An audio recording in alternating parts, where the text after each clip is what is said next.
Look at this guys. अहिले चाहिँ हाम्रो छत यस्तो भइसकेको छ। हाम्रो घर मालिकको घर चाहिँ यस्तो भइसकेको छ।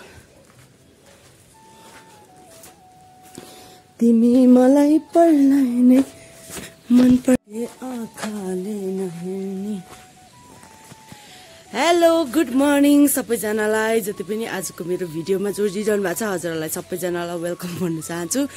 After a very long time फेरि पनि आइसकेछु नयाँ दिन नयाँ भिडियो लिएर। अनि नरिसाउनुहोस् होला, अब यत्रो दिन ग्यापहरू हुन्छु म होइन, अनि यस्तै छ अब अवस्था होइन। अन्त झुक्कुल सटमा म आइपुग्छु। अब मलाई छोडेर चाहिँ नजानुहोस् होला होइन। नयाँहरू जति पनि जोड्नुहुन्छ अब मेरो भिडियोलाई यदि मन पर्यो भने चाहिँ सब्सक्राइब गर्न नबिर्सिनुहोस् होला। अन्त के गर्न, अब म पनि चाहन्छु होइन 1000 पुगोस् भनेर। अर्केकै छ, तर मै नै अब केयरलेस गर्छु होइन। अब यसरी कहाँ हुन्छ होइन। अनि सो फेरि पनि आज भिडियो लिएर आइसकेको छु तपाईँहरूको माझमा अहिले एकदम बिहानै। अन्त म अब तपाईँलाई थाहा छ म यता कालिम्पोङमै छु।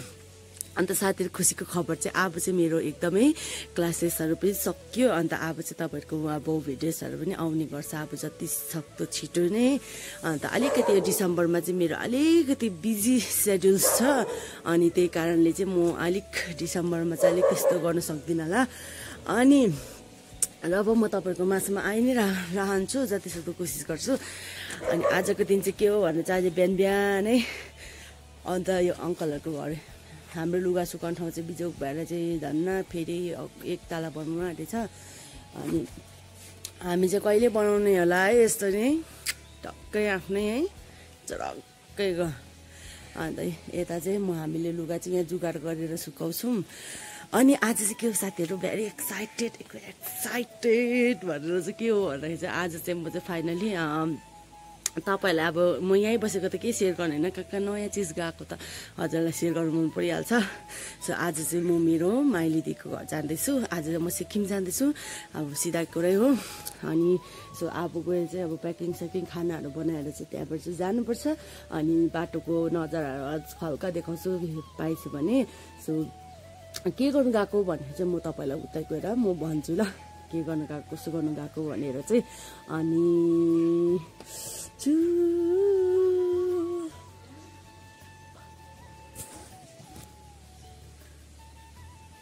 स्टे ट्युन साथीहरू। सो म चाहिँ रेडी भइसकेको छु यहाँनिर। सो फाइनली म चाहिँ हिँडिसकेको छु। अब मेरो आउटफिट यता अनुहार पनि देखाइदिउँ। सो अब हामी चाहिँ रुमबाट निस्किसकेको छु। अब चाहिँ गाडी कति बजी आउँछ, कति बजीको छ।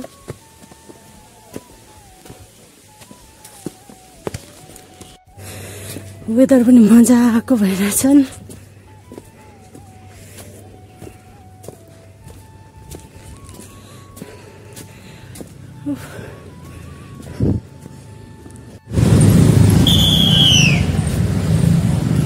ल तिमी उता जाने होला, बाई बाई।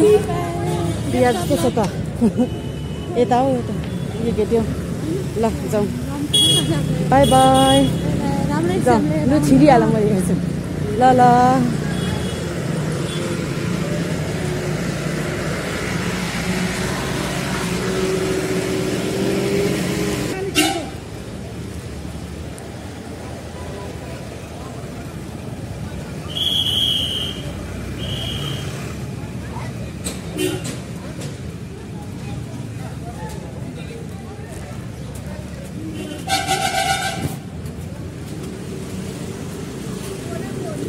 सो मेरो गाडी चाहिँ रहेछ हो सिक्किम जाने चाहिँ। सो मैले टिकट पनि काटिसकेँ। अहिले त 300 रुपियाँ पुगिरहेको रहेछ।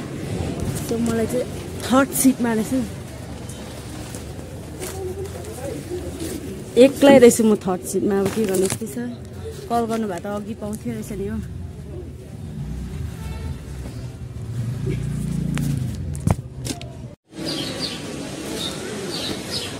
सो अहिले चाहिँ भने हल्का सपिङ थियो मेरो बजारमा, हल्का सानो कोसेली। आज जाँदै गएको गाडीतर्फ, नत्र ढिलो हुन्छ फेरि। ठक्कै बजी हिँड्ने भन्छ।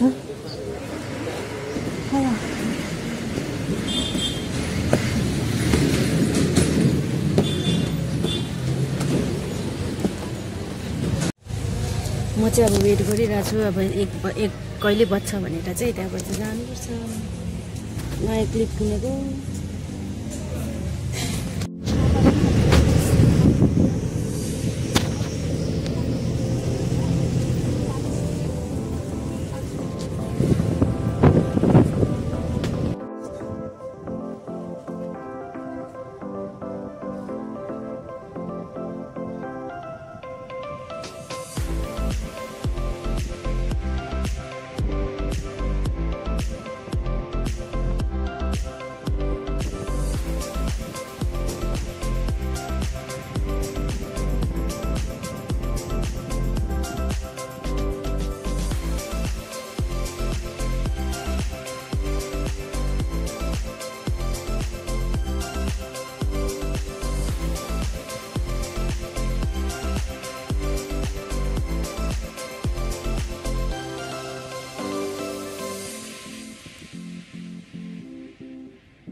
सो यहाँनिर चाहिँ मेन रोड भेट्दो रहेछ यहाँ चाहिँ हामी रम्फू पनि जानुपर्ने रहेछ रम्फूको चाहिँ लामो ब्रिज चाहिँ साथीहरू तपाईँहरूलाई याद होला होइन म चाहिँ अब त्यो देखेर चाहिँ त्यो ब्रिज चाहिँ माथिदेखिकै नै हेर्दै आउँदैछु होइन गएर चाहिँ मजाले खिच्छु भनेको त ऊ ब्रिज छुनु आधा त यस्तो न्युट्रल लिन्छ कि यस्तो मन दुखेको मलाई चाहिँ कि बाटो अब त्यही पर्दो रहेछ अब के गर्नु होइन तर मलाई चाहिँ त्यो ब्रिजबाटै जान्छ होला भनेर चाहिँ खुसी भएर थिएँ कि गचक गचक हेर्नु नि मुटै खराब भयो होइन अन्त सो रम्फू अब केही छैन बाटो त त्यही पर्दो रहेछ अनि म चाहिँ रम्फू पनि पुगिसकेको छु यहाँबाट चाहिँ अब डाइरेक्ट माथिनिर यहाँबाट चाहिँ डाइरेक्ट माथि के थियो यो निक्लेर चाहिँ त्यहाँबाट चाहिँ डाइरेक्ट पुग्छ रहेछ नि त यो चाहिँ पुरानो रम्फू हो अहिले चाहिँ यहाँनिर तल न्यू अब ठुलो त्यो ब्रिज बनिएको कारणले सायद त्यहीँबाट प्रायः जति कुद्छ होला यो चाहिँ पहिलाको रम्फूको बजार हो यहाँनिर चाहिँ यहाँ त्यस्तो अहिले हिँड्दैन जस्तो लाग्दैछ म उयो गर्दै कि तल ब्रिजबाट डाइरेक्ट गइहाल्छ अनि बाटोमा चाहिँ यस्तो दामी मैले अघि तपाईँलाई सेयर गरेँ नि मैले रोडको फोटोहरू अब म त अब नेचरल लभर परिहालेँ होइन अब के त्यही कारण चाहिँ कस्तो हावापानी सरी रुखपातहरू पहाड जङ्गलहरू त पुरा मनपर्छ होइन अन्त त्यही कारण चाहिँ तपाईँले सेयर गरेँ सो यहाँदेखि उता चाहिँ त्यो हाइवे रोड जान्छ जस्तो लाग्यो टक्कै त्यो लामोभरि पुल ब्रिज जान्छ जस्तो लाग्यो अन्त यहाँबाट हामी चाहिँ टर्न यहाँबाट चाहिँ टर्न फर्केर चाहिँ हामी चाहिँ यो बाटो जान्छौँ फर्किन्छ हामी चाहिँ यहाँबाट चाहिँ होइन अन्त उयो जोरबङ्गला भएर निक्लिन्छ होला हामी अन्त त्यहाँबाट चाहिँ यहाँ पनि बाटोको नजारा त यस्तो दामी लाग्यो मलाई यस्तो दामी लाग्यो तपाईँहरूलाई सेयर गर्नु मन पऱ्यो अब चाहिँ म चाहिँ पुग्नु आँटेको थिएँ यति बेला चाहिँ होइन त्यहाँबाट चाहिँ हाइवे रोड आइपुग्यौँ हामी यता जोरबङ्गलादेखि चाहिँ अनि अब चाहिँ म पुग्नु आँटेको थिएँ दिदीको घर अन्त यति साह्रो नजारा पनि दामी मलाई चाहिँ यस्तो फेरि पहाड जङ्गलहरू चाहिँ पुरा मनपर्छ नि होइन गाउँहरू त झन् यति साह्रो दामी बाटोमा चाहिँ कालिम्पोङदेखि यता आएको जतिमा चाहिँ नि पहाड जङ्गल घर गाउँहरू यति साह्रो दामी रहेछ साथीहरू कसम भनेको दामी हेर्नु नि कस्तो दामी है यहाँ चाहिँ ड्याम्मै घरहरू चाहिँ आम्मा सबै जग्गा एकदम घरहरू पनि दामी दामी हो अनि म चाहिँ फाइनल्ली पाक्किङ आइपुगेर भेना पनि ठिक्कै आइपुग्नु भएको रहेछ मैले ल्याउनु होइन अनि म चाहिँ टक्कै भेनाको गाडी पनि देखिहालेँ रेड कलरको छ नि त त्यही कारण चाहिँ देखिहाल्छ अनि चाहिँ ठिक्कै त्यहाँ जस्तो उतै त्यस्तै चढेर म चाहिँ हिँडेँ यतानिर घरतर्फ होइन गर्दै गर्दै सर्भिस गाडी ढिलो आएको हो ए भिड भन्नुभएको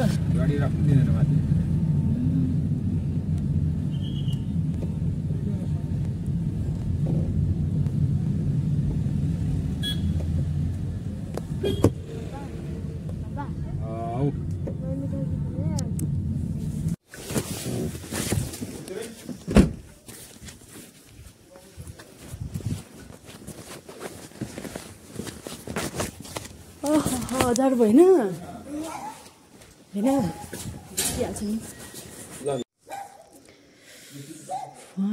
फाइनली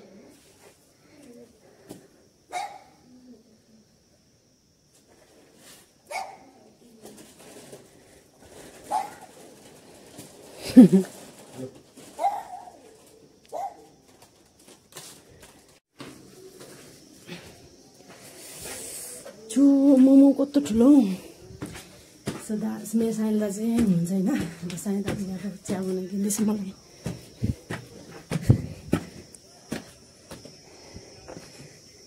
किचन चाहिँ फाइनली म चाहिँ आइपुगेछु हेलो भनिदिइहाल्नु न मलाई ब्ल्याक टी बनाइदिनु ल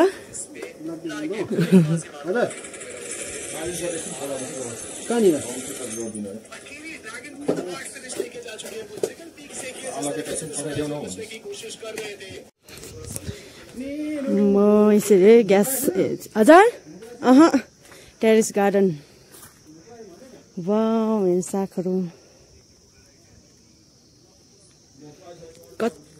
कति दिन बादमा लागे छैन चिया मात्रै खान्छु कति वर्ष बादमा आइपुग्नु यहाँनिर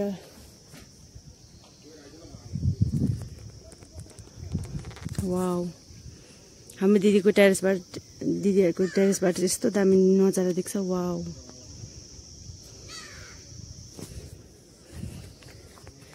अदुवाहरू पनि सबै सकेछ सागहरू कस्तो दामी भइरहेको रहेछ दिदी चाहिँ ड्युटी जानु भएको छ ऊ तल हाम्रो दिदी चाहिँ ड्युटी त्यहाँ जानुहुन्छ रानीपुलमा यता चाहिँ गान्तोक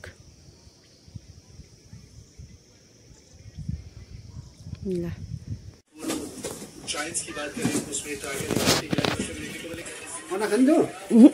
होस् चिया भयो काफी बिस्किट चाहिँ दिनुहोस् न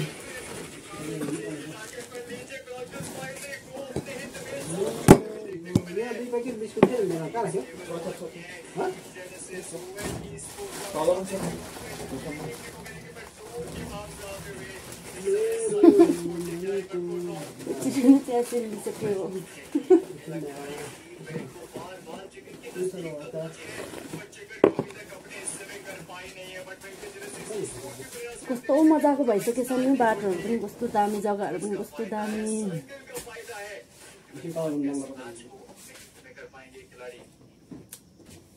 होस् चलेगा म चिया खाइहाल्छु नि होस्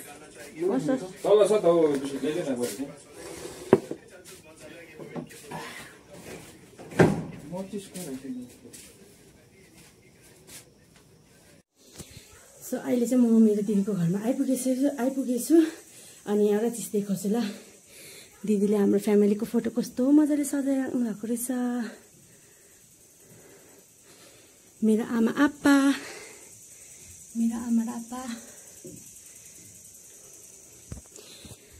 आयो हात्तो भए